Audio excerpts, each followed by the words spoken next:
अस्सलाम वालेकुम नाज़रीन, आप देख रहे हैं प्रोग्राम दो टोक। मैं हूं किरण नाज।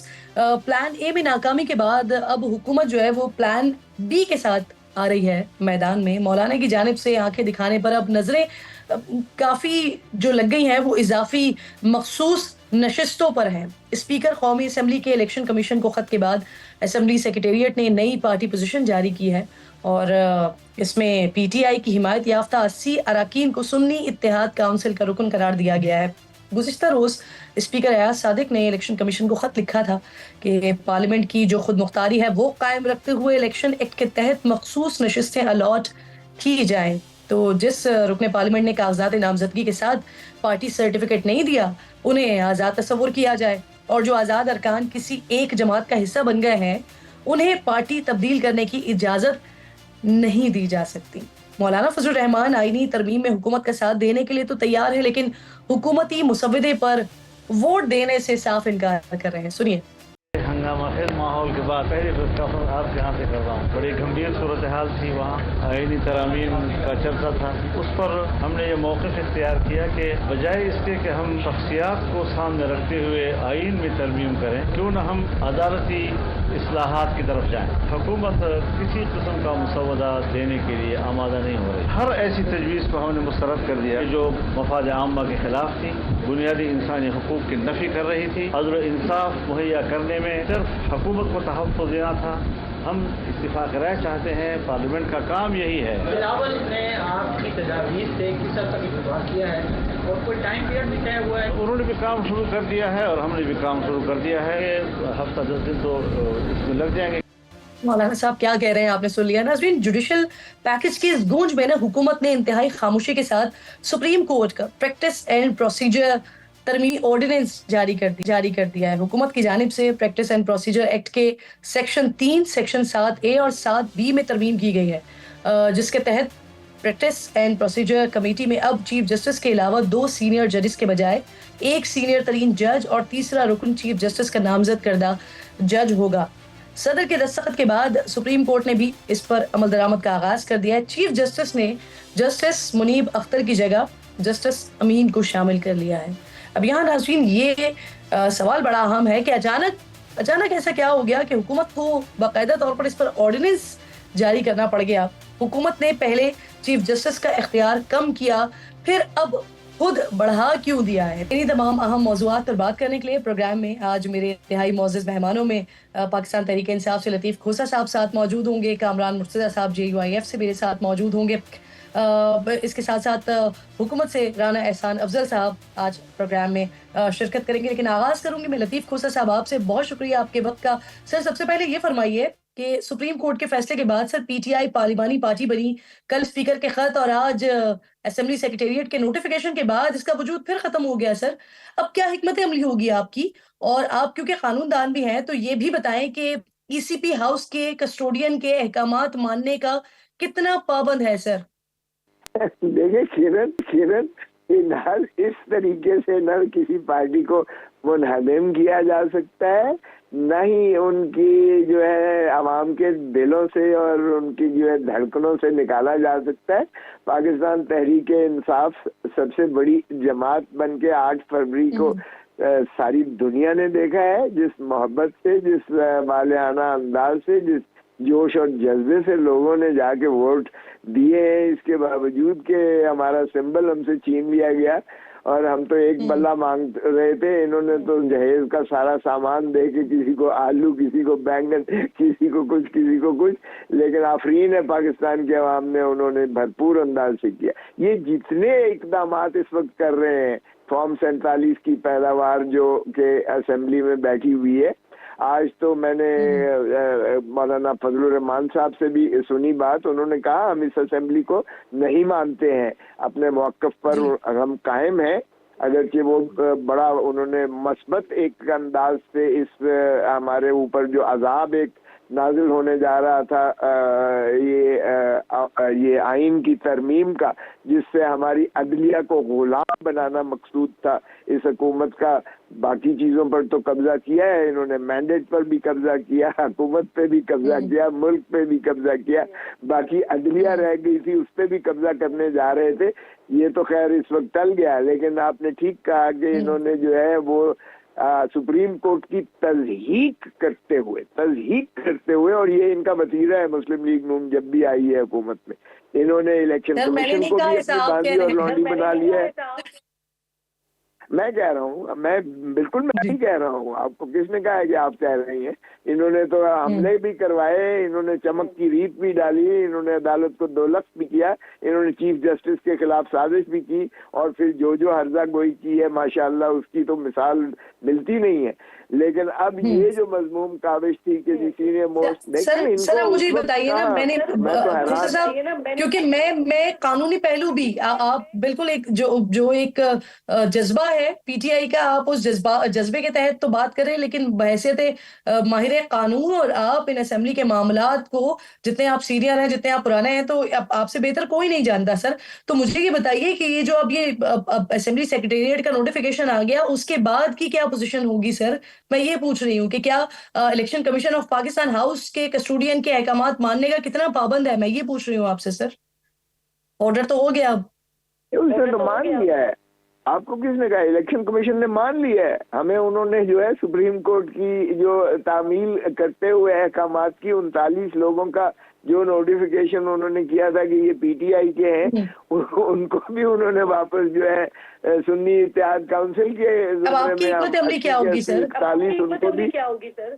हमारी हिकमत अमली बड़ी वाज़ेह है। हम अदालत की तौहीन अदालत का इनको जो है सारों को उसमें ठहराएंगे। बिल्कुल ये मुर्तकिब है, ये रिट्रोस्पेक्टिविटी नहीं दे सकते हैं, ना इस तरीके से तज़हीक कर सकते हैं। और जब खुसूसन इलेक्शन कमीशन ने वजाहत मांगी थी और उस वजाहत के जवाब में उन 8 जज साहिबान ने 2 टोक लिखा था कि आप जिम्मेवार होंगे, इनके नताइज भी आपको भुगतने पड़ेंगे, क्योंकि आप इस मामले को अदालत लेके जा रहे हैं सर? नहीं, मैं क्या लेके जाऊंगा? अदालत ने अपनी इज्जत भी तो बकार, और उन्होंने अपने अमलदारी भी तो करवानी है। उनके पास ऑलरेडी मौजूद है, इनकी रिव्यू भी मौजूद है। आप जरा देखें तो सही, ये जिस तसादम की तरफ लेकर जा रहे हैं मुल्क को, ये जो है अदलिया के साथ जो है तसादम डायरेक्ट इन क्लैश आ रहा है। इन्होंने पहले ये समझा है कि ये शायद बंदियाल की अदालत है, और उसमें इन्होंने तकरीबकारी करके 14 मई को इलेक्शन होने की वही एग्जैक्टली वो रेप्लिका इन्होंने किया है कि पार्लियामान पर डालने की कोशिश की है और इलेक्शन कमीशन को इस्तेमाल किया है। लेकिन आप खातिर जमा रखें, ये सुप्रीम कोर्ट माशाल्लाह आप देखें कि 11 जज साहिबान ने कहा कि पीटीआई एक जमात है, और हमारी तशरीह और जो है आइन की तज़हीक की गई है, और 11 जज बशमूल काजी फाइज ईसा साहब ने ये पाकिस्तान तहरीक इंसाफ को बतौर सियासी जमात तस्लीम करते हुए। सर मुझे ये बताइए, मुझे यानी आपका कोई इरादा नहीं है, क्योंकि ये मामला अदालत में ही चल रहा है, तो आप ये समझते हैं कि अदालत खुद ही इस मामले को देखेगी कि जो उनकी तरफ से हुक्म दिया गया था उस पर अमल दरामद क्यों नहीं हुआ? Got it sir. सर मुझे ये बताइए, जो इजाफी नशिस्तें आप कह रहे हैं कि इलेक्शन कमीशन पाबंद कितना होगा, बल्कि वो तो अमल कर चुका है, तो सर ये जो मखसूस नशिस्तें हैं ये तकसीम की गई थी, उसमें ऑब्वियसली जेएवाई को भी हिस्सा मिला था। अब अगर दोबारा ऐसा हो रहा है या होता है तो क्या, क्योंकि पार्लियामेंट में तो आप दोनों साथ चलने का इशारा दे चुके हैं ना, बात कर चुके हैं, तो अब क्या आप जेयूआईएफ से मुतालबा करेंगे कि वो उन नशिस्तों से दस्तबरदार हो? नहीं, हमें क्या जरूरत है करने की? ये देखिए, हमारी नशिस्तें प्रोपोर्शनल रिप्रेजेंटेशन की बात है। हमें ना भी मिले तो किसी और जमात को नहीं मिल सकती कि उन्होंने अपनी निस्बतन प्रोपोर्शनल रिप्रेजेंटेशन उन्होंने अपनी लेनी है, तो उनकी प्रोपोर्शनल रिप्रेजेंटेशन हमारे महरूम करने से उनकी कैसे बढ़ जाती है? ये तो सरीहन किसी भी मंतक पर ये ना आइन के जो है मुताबिक हो सकेगा और ना ही ये मुमकिन है। जो उन्होंने पहले किया था उसको सुप्रीम कोर्ट सेटिसाइड कर चुकी है। अब अगर ये माशाल्लाह इलेक्शन कमीशन फिर करती है तो मैं समझता हूँ जब किसी की मौत आती है तो वो उस तरफ भागता है। ये हुकूमत का जो है ये वाटरलू होगा, ये इलेक्शन कमीशन जो हम पहले ही तकाजा कर रहे थे कि इनको आर्टिकल 209 में इनको बर्खास्त भी करें और इनको जो है आर्टिकल 6 में इनको जो है सर ये ना कि ये इलेक्शन कमीशन ने नहीं किया ना सर, ये कौमी सेक्रेटेरिएट ने किया है, ये नोटिफिकेशन आया है बाकायदा असेंबली सेक्रेटेरिएट से। माफ कीजिए, ये इलेक्शन कमीशन ने किया है। इलेक्शन कमीशन भी अंदर जाना चाहिए, उनको भी मैं समझता हूँ हाई ट्रीजन में अंदर जाना चाहिए, क्योंकि उन्होंने ऐसा खलफशार किया है, आइन की इतनी ज्यादा उन्होंने सबवर्शन की है जो सुप्रीम कोर्ट के 11 जजेस ने भी कहा है। और मैं समझता हूँ कि ये ऐसा एक फसाद क्रिएट होने जा रहा है कि आप देखेंगे, आप किरण याद रखें, आज मेरा नोट कर लें, ये इतना बड़ा इनके गले में फसाद मचेगा कि ये सारे खशो खसाक की तरह बह जाएंगे। बिलाखिर आइन की बालादस्ती मुसल्लम होगी। और तौहीन अदालत की दरखास्त जो है खोसा साहब, तौहीन अदालत की दरखास्त किसके खिलाफ करेंगे सर? क्यों इलेक्शन कमीशन वाले क्यों, क्या आसमान से उतरी हुई मखलूक है? कैसे आप बात कर रहे हैं कि इलेक्शन अगर स्पीकर ने लिख दिया है, उसने लेटर, उस लेटर की कोई हैसियत नहीं है। उसने तो ये कहा है कि एक जो है एक्ट में तरमीम की है, लेकिन इलेक्शन कमीशन जो है पाबंद है। उनको हुक्म दिया गया है कि आप जो है इनको इलेक्शन कमीशन के ऑर्डर को सेटिसाइड किया है, खुसूसन जो इन्होंने किया था कि ये पीटीआई को यानी आप तौहीन अदालत की दरखास्त करेंगे इलेक्शन कमीशन के खिलाफ सर? अरे हम करें ना करें, आप देखें सुप्रीम कोर्ट खुद इसको टेकअप भी कर लेगी, हम भी नालिश यकीनन करेंगे, लेकिन मैं बिल्कुल यकीन से कह सकता हूँ कि ये तौहीन अदालत के मुर्तकिब भी होंगे और हम उससे आगे तकाजा करेंगे कि इनको पाबा सलासल करें, इसलिए कि इन्होंने आइन की तज़हीक की है, सबवर्शन ऑफ कॉन्स्टिट्यूशन की है। 3 साल से इन्होंने कौम को हैजानी कैफियत में रखा हुआ है, मुल्क को तबाह करके रख दिया है। अवाम के गैज़ो गज़ब को ये ललकार रहे हैं और बांग्लादेश वाली ये सिचुएशन को लाने की कोशिश कर रहे हैं। ये ना पाकिस्तान के हक में। साहब अब देखिए सर, स्पीकर केपीके ने इलेक्शन कमीशन को खत लिखकर सीट्स के अलॉटमेंट की दरख्वास्त की है। अगर आपकी ये दरख्वास्त मुस्तरद हो जाती है और सीट सर पुराने तरीक़ेकार पर ही अलॉट होती हैं, तो फिर क्या होगा सर? सेनेट इलेक्शन करवाएंगे या जब तक सीट्स आपको नहीं मिलती सेनेट इलेक्शंस नहीं करवाएंगे? क्या करेंगे खुसा साहब? बिल्कुल भी नहीं करवाएंगे। इसलिए नहीं करवाएंगे क्योंकि सुप्रीम कोर्ट का फैसला बड़ा वाज़ेह है और सुप्रीम कोर्ट का फैसला आर्टिकल 189 और 190 में वाजिब और पाबंद है। हर इदारा जो है उसको has to work in aid of the Supreme Court. बहुत ही मजबूत किस्म के आइन की तकाजा है। आइन सुप्रीम है, आइन के ताबे ही सारे काम करते हैं इदारे। पार्लियामान भी आइन के तहत करती है और सारे इदारे भी आइन के तहत करते हैं। तो ये कहना कि जो मादर पिदर आजाद है, पार्लियामान जो चाहे, पार्लियामान भी वो कर सकती है जो नुमाइंदा पार्लियामेंट हो। फॉर्म 47 की पार्लियामेंट। सर आप बताइए, ये मौलाना साहब ने आज प्रेस कॉन्फ्रेंस की खोसा साहब, और उन्होंने कहा कि आईनी तरमीम के मुसविदे पर इत्तेफाक के लिए 10 दिन लग सकते हैं। अगर मौलाना साहब इसकी हिमायत करते हैं खोसा साहब, तब फिर पीटीआई की हिकमत अमली क्या होगी? क्या फिर आप भी हिमायत करेंगे? ये देखिए, सवाल ही पैदा नहीं होता कि हम किसी ऐसी चीज की हिमायत करें। और इस पार्लियामान को तो हम समझते हैं कानून साजी का भी हक नहीं है, इसलिए कि ये गासिब है। ये आवाम के हकूक पर डाका मार के उनके मैंडेट को चुरा कर ये फैसला वैसे मुसविदा देखकर नहीं होगा। ये फैसला मुसविदा देखकर नहीं होगा खोसा साहब। ये पार्लियामेंट या ये हुकूमत जो भी फैसला करती है वो कौमी और अवामी मफाद में हो, वो तब भी नहीं होगा क्योंकि ये इस हुकूमत का होगा। अरे बाबा, ये इनको अख्तियार ही नहीं है। देखें, बेसिक चीज है, हम कहते हैं कि जुरिस्डिक्शन है कि नहीं है, इनको अख्तियार ही नहीं है, नंबर 1। नंबर 2, ये बदनीयती पर मबनी है, इनको अख्तियार भी नहीं है। और फिर तीसरी बात ये है कि मुझे बताएं कि पर्सन स्पेसिफिक कभी हो सकता है, और कहाँ थे ये 18वीं तरमीम में जब इन्होंने मुत्तफिक का 136 तरामीम की? उस वक्त क्यों नहीं ये आईनी कॉन्स्टिट्यूशनल कोर्ट लेकर आए? उस वक्त क्यों नहीं किया इन्होंने? 136 तरामीम की। सर मौलाना साहब कह रहे हैं हुकूमत ने आईनी तरमीम का जो मुसविदा है वो मौलाना के साथ शेयर किया, तो क्या इन्होंने सर आपके साथ भी किया था वो शेयर? जो आज मौलाना साहब ने कहा कि वो अपना मुसविदा बना रहे हैं, तो क्या कोई इनपुट आपसे भी लिया गया है? पीटीआई से कोई सतह पर मुशावरत हुई है? ना बिल्कुल भी नहीं हुई है। मौलाना साहब को भी बिल्कुल जो है आखिरी वक्त में अमर मजबूरी दिखाया गया, और जब एतराज किया मौलाना साहब ने, ये तो सिविलियंस का ट्रायल भी जो है दे रहे थे मिलिट्री कोर्ट्स में, और जब Kamran Murtaza advocate supreme court साहब ने पूछा कि जी ये कैसे आप कर सकते हैं, ये तो बुनियादी हकूक के मुतसादिम है, तो बिलावल भुट्टो जरदारी साहब ने कहा कि ये हमारी मजबूरी है, मजबूरी है। जाहिर है कि ये इनके किसी के पास भी कोई ड्राफ्ट नहीं था।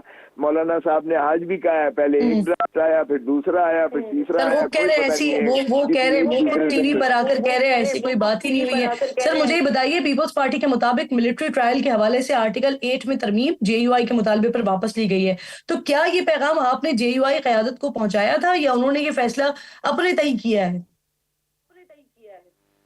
नहीं नहीं, उन्होंने अपने से ही किया है। देखिए, वो जाहिर है कि मौलाना साहब की एक अपना जमात भी है, अपनी सोच भी है। वो जो है यकीनी बात है कि वो अवाम के मफाद के खिलाफ बिल्कुल भी नहीं गवारा भी नहीं करेंगे, जाएंगे भी नहीं। आज भी मैंने उनकी पूरी प्रेस कॉन्फ्रेंस सुनी है, और कामरान मुर्तजा साहब एक बहुत ही मुअज़्ज़ज़ और सीनियर एडवोकेट सुप्रीम कोर्ट के अलावा पार्लियामेंटेरियन भी हैं, उनकी भी यकीनन इनपुट होगी इसमें। ये कोई ऐसी फिस्तायत की जो है हरकत कर ही नहीं सकते हैं, मैं समझता हूँ कि जिसमें आइन का चेहरा ही। इमरान खान साहब ने मौलाना फजल रहमान साहब के किरदार पर शकों को शुबात का इजहार किया है, इसकी क्या वजह है खुसा साहब? नहीं, आप तो कभी नहीं किया। पहले तो एक दूसरे में जो हम जाहिर है कि चूंकि एक दूसरे के खिलाफ होते थे तो वो फायरवर्क्स चलते थे, सियासत में हमेशा होता है। लेकिन अब तो हम सारे तारीफ कुना है, बशमूल इमरान खान ने मौलाना साहब के किरदार की बड़ी तारीफ की है। इसमें कोई शायबा नहीं है कि ये चोरी शब खून मारने के लिए ये इन्होंने तो सेनेट भी बिठा दी, कौमी असेंबली भी बिठा दी, और ये तेजी से बगैर दिखाए 1 2 3 करने के लिए ये तो तैयार थे पूरी तरह के आइन का चेहरा मसक करके आइन को अपने ताबे कर लिया जाए, और एक पैरेलल कोर्ट बनाकर उसका चीफ जस्टिस काजी फाइजा को बनाकर सारा काम उनके सपोर्ट कर दिया जाए। ये तो पूरी तरह बदनीयती पर अपनी तैयारी की तो थी। ये मौलाना साहब को क्रेडिट है। पहले किरदार पर शकों को शुबात का इजहार किया गया था, अब जो है वो आप कह रहे हैं, अब तारीफ कर रहे हैं बाकायदा इमरान खान साहब मौलाना साहब के किरदार की। सर हुकूमत ने आज प्रैक्टिस एंड प्रोसीजर तरमीमी ऑर्डिनेंस जारी किया, और उसके फौरी बाद चीफ जस्टिस ने 3 रुकनी कमेटी की असर 9 तश्कील भी दी है। क्या वजह समझ आती है इसकी आपको सर, और जो मजीद तरामीम की गई है इसको किस तरह से देख रहे हैं खुसा साहब? देखिए, ये जाहिर है कि चूंकि उधर नाकामी हुई और उधर इनकी बहुत बड़ी सुबकी हुई, एक पूरा हफ्ता इन्होंने कौम को जिस तरीके से अजाब में डाले रखा, और जब ये हुआ तो अब इन्होंने इस तरीके से कोशिश की कि नंबर 1 हमारी ये जो मखसूस नशिस्तें ले लें ताकि वो 23 इनके पास आ जाए, ताकि मौलाना साहब की भी दोबारा मिन्नत ना करना पड़े, नंबर 1। नंबर 2, इन्होंने कहा कि फिर मनपसंद बेंचेस बनाने के लिए प्रैक्टिस एंड प्रोसीजर एक्ट को जिसे काजी फाइज ईसा साहब की सरबराही में जिसे इन्होंने अपहोल्ड किया उन्होंने, और 3 सीनियर जजेस के जिम्मे आया कि वो 186 जो 184(3) की पिटिशन जो डायरेक्ट होंगी वो उस पर बेंच बनाएंगे। अब इन्होंने उसको रिवर्स करके कोशिश की है कि काजी फाइज साहब ही को एम्पावर किया। मेरे पास वक्त बिल्कुल शॉर्ट है, मुझे सिर्फ ये बता दें, अली अमीन गंडापुर साहब ने कुछ हिदायत की है, शायद सुना है जलसे में क्रेन्स और भारी मशीनरी के साथ जाने का। सर क्या प्लान कर रहे हैं आप लोग कल के जलसे के लिए? देखिए अली अमीन गंडापुर एक सूबे के चीफ मिनिस्टर हैं। क्या ये मुमकिन है कि एक चीफ मिनिस्टर को जो है दूसरे सूबे में कोई माने किया जाए या रोका जाए, या जो है उनके रास्ते में कोई रुकावटें पैदा की जाए? नहीं, तो आप उनकी तरफ से ऐसी इंस्ट्रक्शंस हैं सर, भारी मशीनरी की, क्रेन्स की? सर नहीं बाबा, देखें, अगर वो अपना जो है अपना एंटावरेज लेकर आते हैं, अपने जो है काफिले के साथ आते हैं, अपना जो है जाहिर है कि वो आएंगे, अपना तैयारी करके आएंगे। अब अगर आप कंटेनर उनके रास्ते में करते हो तो हटाने का उन्हें अख्तियार नहीं है। सुप्रीम कोर्ट, हाई कोर्ट क्या नहीं सर, फिर अगेन सर आप लोगों के लिए मुश्किलात खड़ी होंगी ना कोसा साहब, और फिर आप लोग कहेंगे कि बाकी तमाम जमातों को जलसों की इजाजत दी जाती है, हमें नहीं दी जाती। लतीफ खोजा साहब प्रोग्राम मौजूद थे, हम गुफ्तगू कर रहे थे। बहुत बहुत शुक्रिया आपका। कामरान मुर्तज़ा साहब का आपने तस्करा किया, तो वो भी प्रोग्राम में मेरे साथ मौजूद है, मेरे इंतहाई मोअज़्ज़ज़ मेहमान है। अस्सलाम वालेकुम कामरान साहब। सबसे पहले ये फरमाइए, मौलाना फजल रहमान साहब ने कहा कि इस्लामाबाद में गंभीर सूरत हाल का सामना करना पड़ा है, हुकूमत पार्लियामेंट से गलत कवानीन पास करवाना चाहती है। JUI की कैलकुलेशन क्या है सर? हुकूमती तरामीम का मकसद क्या था? क्या सोच रहे थे आप लोग? देखिए, जो चीजें हमें पहले से बता रहे थे बड़ा इनोसेंटली, वो उसके मुताबिक तो हमारा ख्याल ये नहीं था कि जो है इस तरह की तरमीम ले आएंगे। जब सौदा दिया, बहरहाल हम उनके साथ कंसेंट उस वक्त तक नहीं कर रहे थे कि हमें पता था कि कोई भी बात अनहोनी भी हो सकती है, तो जब तक कागज ना देख लें उस वक्त तक कोई हम तबसरा नहीं कर रहे थे। बहरहाल जहाँ तक जो कंसेप्ट उन्होंने बताए थे, उन कंसेप्ट में कोई ऐसी चीजें खतरनाक नहीं नजर आती थी। तो जिस वक्त फिर डॉक्यूमेंट आया सामने, तो फिर थोड़ा सा जो ना उससे अफेंड हुए। फिर हमने कहा कि जी इसमें हमें टाइम दीजिए ताकि हम जो है इसको देख लें, एग्जामिन कर लें, एक दूसरे के साथ डिबेट कर लें आपस में इंटरनली, और देन जो है फिर उसके बाद हम आपको जवाब दे सकेंगे। वो गवर्नमेंट को कोई जल्दी थी, शायद वो देन एंड टेयर हर चीज करना चाह रही थी, तो उनको कोई एप्रीहेंशन थे। वो एप्रीहेंशन तो खैर अल्टीमेटली गलत साबित हुए, मगर बहरहाल जो है ना वो उस दिन फिर वो पास नहीं हो सकी इस वजह से। सर, आप लोग जिस मुसवदे पर काम कर रहे हैं, उसमें हुकूमती मुसवदे से हटकर क्या है सर? कुछ अहम पॉइंटर्स शेयर करेंगे? उसमें अब मौलाना से मेरी थोड़ी देर पहले बात हुई है, उन्होंने कहा है कि मैं आपसे कुछ चीज़ें शेयर करता हूँ, तो फिर इन लाइंस पे आगे बढ़िए। तो अभी तक वो जो चीज़ें उनकी तरफ से आएंगी, फिर हम आगे बढ़ेंगे और एक रफ ड्राफ्ट बनाएंगे। जब वो अप्रूव कर देंगे तो देन जो है ना वो आपसे शेयर कर पाएंगे। बिफोर टाइम जो है वो कोई चीज़ शेयर करेंगे तो मसाइल पैदा होंगे। अभी तक आपके साथ शेयर नहीं किए गए हैं, या आप अभी मुझे शेयर मौलाना करना साहब नहीं ने कोई चाह रहे? इंस्ट्रक्शंस देनी है। उन्होंने कहा, मुल्तान में थे आज, उन्होंने इंस्ट्रक्शंस देनी है। उन्होंने कहा कि और मैं आ जाता हूँ तो फिर आपके साथ बैठ भी जाएंगे और आपको बता भी देता हूँ जो जिन लाइंस पे आपने बढ़ना है, वो चीजें आ जाए तो फिर उसी हिसाब से फिर इंशाल्लाह ताला। सर, स्पीकर ने इलेक्शन कमीशन को खत लिखा है कि अगर मखसूस नशिस्तें हुकूमत को मिल गई, तो आपको लगता है सर कि JUI की अहमियत वो रहेगी जो आज है? फिर तो वो आपके बगैर ही मंजूर करवा लेंगे ना सर, जो खत अब लिख दिया गया है स्पीकर की तरफ से? देखिए, JUI की अपनी अहमियत है। हमारी अहमियत ये नहीं है कि हम कोई गलत काम करें या अच्छा काम हमसे बुरा काम करवा लिया जाए। तो हमारी अहमियत एज ए पॉलिटिकल पार्टी है। हम अगर वो फर्ज करें कि खुद ही पास करवाना चाहते हैं तो करवा लें, हमारे लिए आसानी हो जाएगी। हम पे कोई ऐसा इल्जाम नहीं आएगा मुस्तकबिल में। सही। सर, JUI के इंट्रा पार्टी इलेक्शन का मामला इस वक्त फिर उठ गया है। रिमार्क्स जो आए वो भी बड़े सख्त हैं, इंतखाबी निशान भी लिया जा सकता है। इस सारे मामले की टाइमिंग जो है उस पर बड़े सवाल उठ रहे हैं। चलते रहते हैं मामले। अभी इस वक्त जो है ना बहस हो चुकी है और रिजर्व हो चुका है केस। तो जब कोई अदालती या नीम अदालती मामला हो और उसमें मामला जो है ना वो रिजर्व हो जाए, तो फिर जो है उसके ऊपर तबसरा करना जो है बाज़ औक़ात जो है मुनासिब नहीं होता। इसलिए फैसला आने दीजिए, फिर देखते हैं। बिलावल भुट्टो ने कल कहा कि नून लीग वालों ने उन्हें बताया कि जो मुजव्वज़ा आईनी तरामीम है, इस पर ऑपोजिशन वाले उन्हें धोखा दे रहे हैं। ऑपोजिशन नहीं चाहती कि हुकूमत सही तरीके से आईन साजी करे। सर, बिलावल भुट्टो तो ऑपोजिशन में सिर्फ मौलाना फजल रहमान साहब से मिले हैं, तो इसके अलावा वो किसकी तरफ इशारा कर रहे हैं? मुझे नहीं पता भी, ये तो बात बिलावल भुट्टो साहब से पूछिए ना। बिलावल भुट्टो साहब से मुतालिक सवाल पूछेंगे, मैं कोई जवाब दे दूंगा, फिर उनकी तरफ से कोई और जवाब आ जाएगा, फिर दो पार्टीज के दरमियान टेंशन क्रिएट हो जाएगी।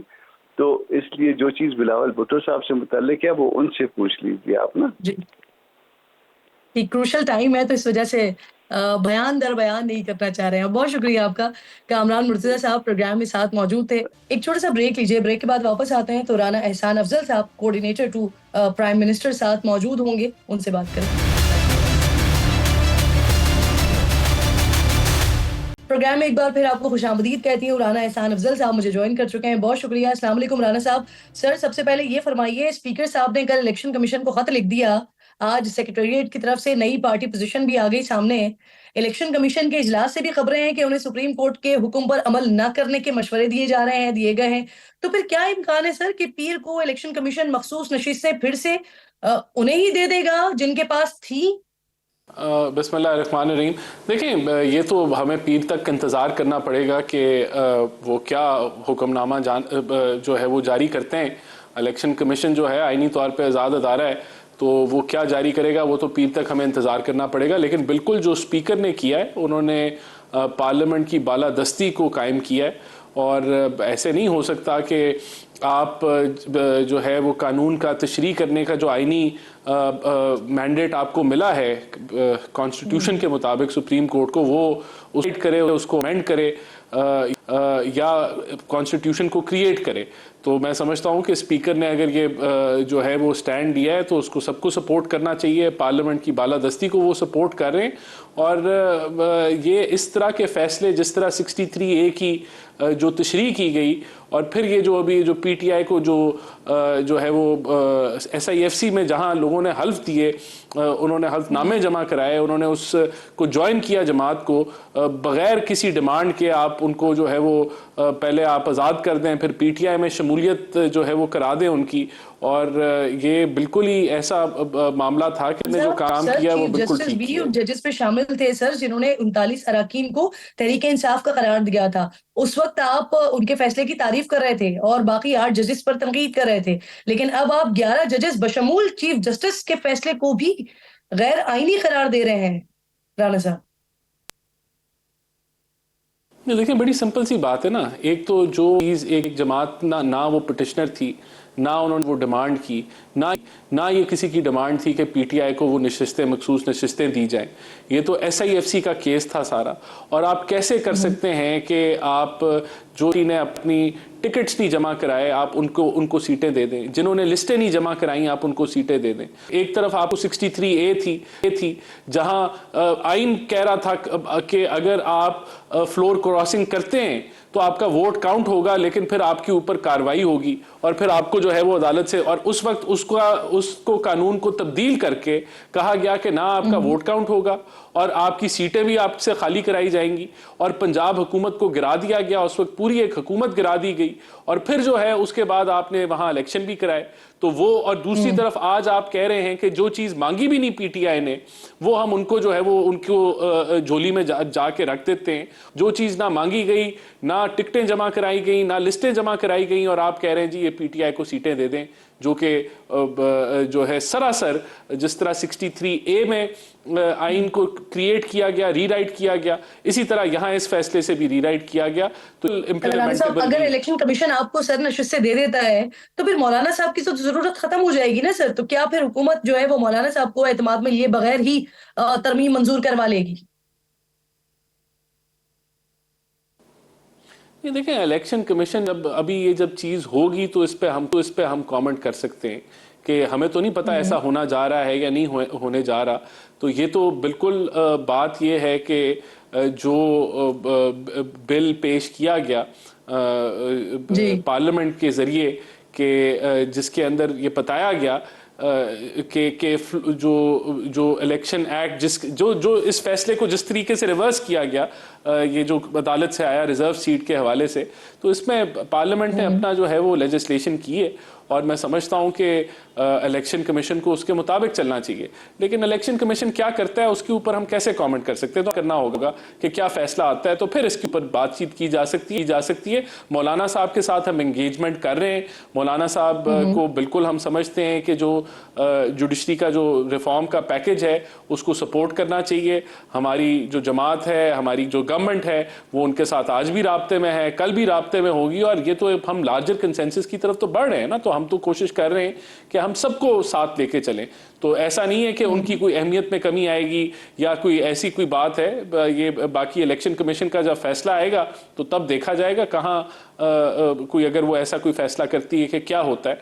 लेकिन अभी इस वक्त दिस पॉइंट इन टाइम और आगे भी हम बिल्कुल लार्जर कंसेंसस की तरफ हम समझते हैं हमें जाना चाहिए, और सबके साथ आपकी हुकूमत, आपके लोग तो उनको इंगेज करने की कोशिश कर रहे हैं, लेकिन मौलाना साहब ने जो आज प्रेस कॉन्फ्रेंस की है, वो कह रहे हैं कि इस मुजव्वज़ा आईनी तरमीम का मकसद सिर्फ हुकूमत को तहफ़्फ़ुज़ देना था।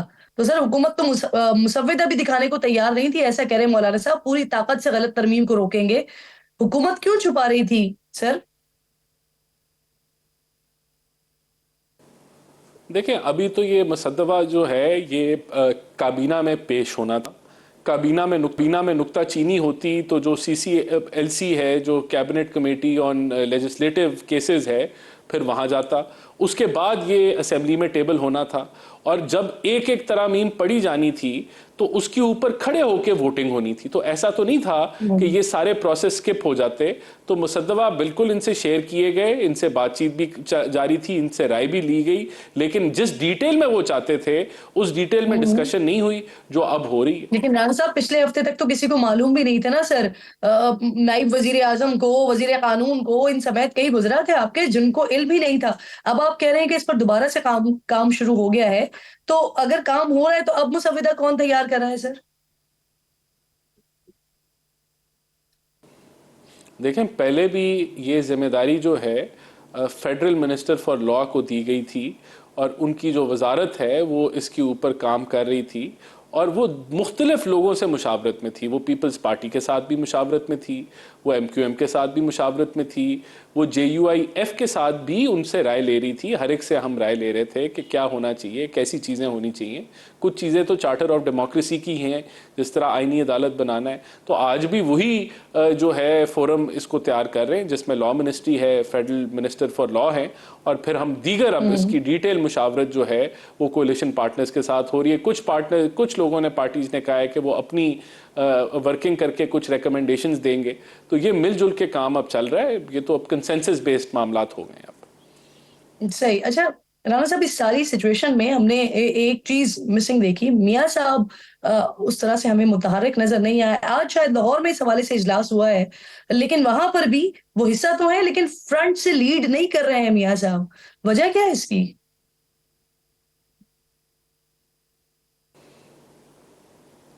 ये देखें, बात ये कि मियां नवाज शरीफ साहब जो हैं वो हमारे कायद हैं। उनकी राय हमेशा उसका वज़न सबसे ज़्यादा होता है, बल्कि प्राइम मिनिस्टर ख़ुद उनसे मुशावरत भी करते हैं और अगर उनकी कोई गाइडेंस हो तो वो मनोमन फॉलो होती है। लेकिन क्योंकि वो कैबिनेट का हिस्सा नहीं है और ये लॉ मिनिस्ट्री जो है वो इसके ऊपर काम कर रही थी, ऐसा नहीं है कि उनसे चीज़ें शेयर नहीं की गई।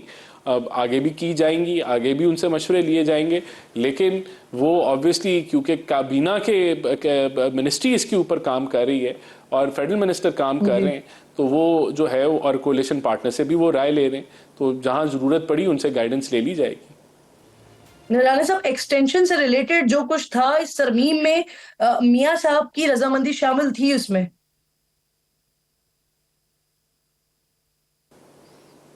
देखिए, ये शिक बाय शिक तो मेरे पास इंफॉर्मेशन नहीं है कि किस चीज़ पे उनका इत्तेफाक था या नहीं था, लेकिन ओवरऑल वो भी समझते हैं कि जुडिशल रिफॉर्म्स होनी चाहिए और वो बिल्कुल जब भी ये फाइनल हुई और हमारी जो हमें लगा कि हमारी जो नंबर गेम है वो पूरी है और हमें जो सपोर्ट चाहिए कोलिशन पार्टनर से, तो मियां साहब अपनी पार्टी को, अपनी गवर्नमेंट को ज़रूर सपोर्ट करेंगे। अच्छा राना साहब, ये भी बताइए सर, आज हुकूमत ने प्रैक्टिस एंड प्रोसीजर ऑर्डिनेंस, तरमीमी ऑर्डिनेंस जारी किया है सर, इसकी अचानक कितनी जरूरत क्यों पेश आ गई कि बाकायदा सर्कुलेशन समरी के जरिए इसकी मंजूरी लेना पड़ी?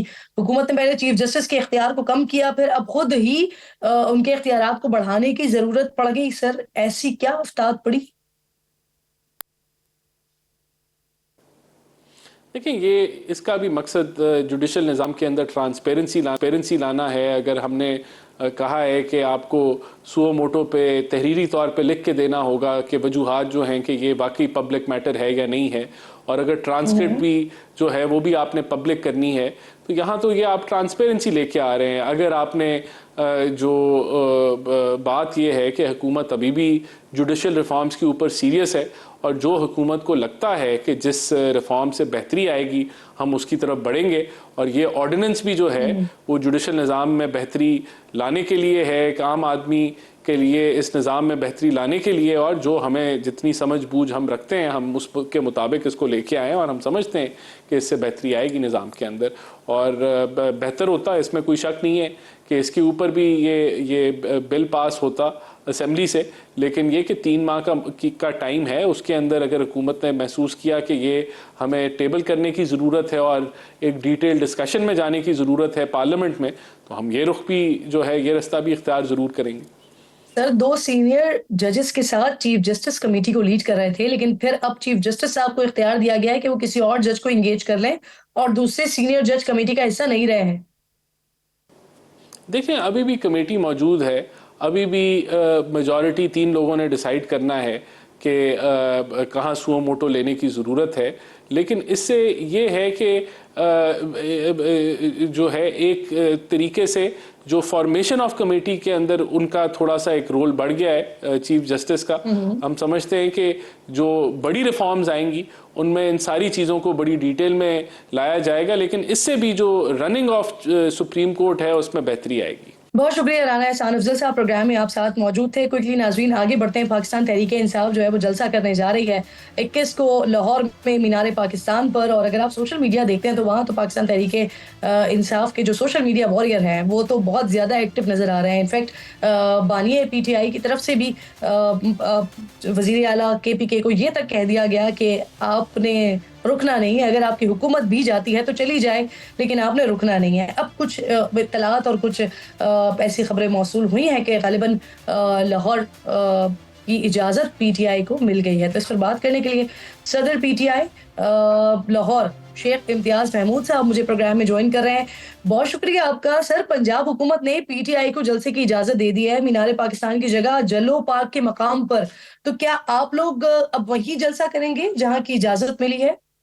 सबसे पहले जी जल्लो पार्क की नहीं इजाजत हुई, ये काना काछा में एक कैटल मार्केट है, ये वहां पे हमें इजाजत मिली है और हमारी पूरी कोशिश थी कि हमें मीनार पाकिस्तान दिया जाए, लेकिन बाकी पार्टियों को मीनार पाकिस्तान बड़े आराम से मिलता है। JUI ने किया है, मिनाजुल कुरान ने किया है, लेकिन हमें से एक डिस्क्रिमिनेटरी बिहेवियर है। लेकिन मैं आपको करेक्शन कर दूं कि जो हमें बताया गया है वो कैटल मार्केट है काना काचा में फिरोजपुर रोड पे, और इंशाल्लाह हमें इन्होंने जो इजाजत दी है हम इस इजाजत के तहत ही अपना जलसा जो है काना काचा कैटल मार्केट में करके दिखाएंगे। सही, यानी कि जहां आपको इजाजत दी गई है वहीं पर ही आपकी तरफ से जलसा किया जाएगा। अब सर, लेकिन जो शराइत इंतजामिया की जानिब से आई है सामने, उसमें जो आम शर्त है वो अली अमीन गड्डापुर साहब की माफी भी है सर, तो क्या अमल करेंगे अली साहब इस पर? बिल्कुल, ऐसी कोई बात उन्होंने जरूर रखी है, और 2-4 शराइत हैं जो उन्होंने रखी हैं, वो किसी भी सूरत काबिल कबूल नहीं होंगी जी। ये हमारी पार्टी का मौक़िफ़ है। इम्तियाज साहब, सर बानिए PTI ने कहा था कि जलसे की इजाजत नहीं दी गई तो मीनार पाकिस्तान पर एहतजाज करेंगे, तो क्या अब ये फैसला हो गया है कि मीनार पाकिस्तान नहीं जाएंगे और जो लाहौर की मवेशी मंडी है वहीं पर ही जलसा किया जाएगा? दोनों काम होंगे कल इंशाल्लाह। आप देखेंगे मीनार पाकिस्तान पहले एहतजाज होगा कि हमें इन्होंने वेन्यू नहीं दिया, और उसके बाद जो है हमारा जलसा भी होगा। हम कल इंशाल्लाह आप देखेंगे कि हमारा एहतजाज भी होगा खान साहब की जो कॉल है उसके मुताबिक, और हमारा जलसा भी होगा। अच्छा इम्तियाज साहब, आप कैटल मार्केट की बात कर रहे हैं सर, लेकिन DC लाहौर का एक NOC आया है मीडिया के सामने जिसमें लिखा है कि आपको जल्लो पार्क में 2 बजे से लेकर 5 बजे तक की इजाजत मिली है सर। जी वो फेक है। हमें जो इतला की गई है अभी थोड़ी देर में वो आपको हम भेज भी देंगे। वो हमारी मवेशी मंडी है काना काचा के करीब फिरोजपुर रोड और मोटरवे के करीब जी, सोइंग रोड के करीब। अच्छा सर मुझे ये बताइए, लाहौर में इस वक्त तैयारी कैसी है आपकी? और पुलिस भी ऑब्वियसली बड़ी एक्टिव दिखाई दे रही है, तो क्या कारकुनान की गिरफ्तारियां भी हुई है? इस वक्त तक जो मेरी इतलात के मुताबिक है वो 100 से ज्यादा कारकुन गिरफ्तार हुए हैं, और हमारे जो गुलाम मोहिउद्दीन दीवान साहब, अफजाल पाहट साहब, ये जो मेन हमारे लोग हैं उनमें से 2 ये भी गिरफ्तार हुए हैं, असगर गुजर साहब भी गिरफ्तार हुए हैं। सही, आप कह रहे हैं गिरफ्तारियां भी हो रही हैं, पुलिस बहुत एक्टिव दिखाई दे रही है लाहौर। बहुत शुक्रिया आपका शेख इम्तियाज महमूद साहब प्रोग्राम में साथ मौजूद थे। आप कह रहे हैं कि एक कैटल मार्केट की इजाजत मिली है और कल वहीं जलसा होगा, जबकि इसके साथ साथ इमरान खान साहब ने जो कहा था कि मीनार पाकिस्तान पर अगर जलसे की इजाजत नहीं मिलती है तो फिर मीनार पाकिस्तान पर धरना दिया जाएगा या एहतजाज किया जाएगा। तो आप कह रहे हैं कि दोनों चीजें कल साथ साथ होंगी और अली अमीन गंडापुर साहब से जो माफी का मुतालबा किया गया है, जो शराइत रखी गई हैं, तो आप कह रहे हैं कि इस तरह की ना कोई बात हुई है और ना इस पर आप लोगों की तरफ से अमल किया जाएगा। 2 से 5 बजे तक का जो वक्त दिया गया है, जो पीटीआई को भी वैसे कोशिश करनी चाहिए कि जो इंस्ट्रक्शंस मिली हैं उसको फॉलो करते हुए आगे अपने जलसे करते जाएं और हुकूमत भी कुछ स्पेस पीटीआई को भी दे, जैसे बाकी जमातों के लिए होती हैं। इम्तियाज साहब, एक बार फिर आपका बेहद शुक्रिया। वक्त खत्म हो गया, इंशाल्लाह नाज़रीन से मुलाकात होगी कल। अपना और अपने मुल्क का खास ख्याल रखिए, फ़लस्तीन को अपनी दुआओं में याद रखिए। अल्लाह ने के बाद।